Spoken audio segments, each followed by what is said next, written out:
বন্ধুরা, নতুন একটা ভিডিও নিয়ে চলে এসেছি। আজকের ভিডিও হচ্ছে ক্যারামেল পুডিং। খেতে কিন্তু দারুণ লাগে। তো প্রথমে আমি দুধ নিয়ে নিচ্ছি 500, তার মধ্যে 1 বাটি সুজি আর 1 বাটি চিনি দিয়ে ভালো করে ফুটিয়ে নেব।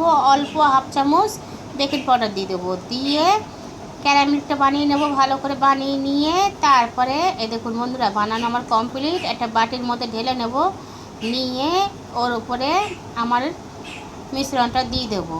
তো একবার বানালে মনে হবে বারবার বানিয়ে এইভাবে খাই, খেতে কিন্তু দারুণ লাগে। তো চারিদিক দিয়ে আমি একটু ছুরি দিয়ে একটু ঘুরিয়ে নেব, নিয়ে ব্যাস থালার মধ্যে আমি ঢেলে নিলাম। দেখুন বন্ধুরা, কি দারুণ হয়েছে দেখতে, খেতে যা লাগে। ও একদম নরম দুধের স্বাদ, এ স্বাদ কারে দেবো। আহা, খেতে গেলে বানাতে হবে। তো দেখুন চারিদিক দিয়ে আমার কাটা কমপ্লিট। 1 পিস করে নিয়ে যে যার খান, একটু ফ্রিজে রাখলে আর একটু জমে যাবে। পিসগুলো তুলতেও সুবিধা হবে। আমি ডাইরেক্ট দেখালাম, খেতে হয়েছে দারুণ।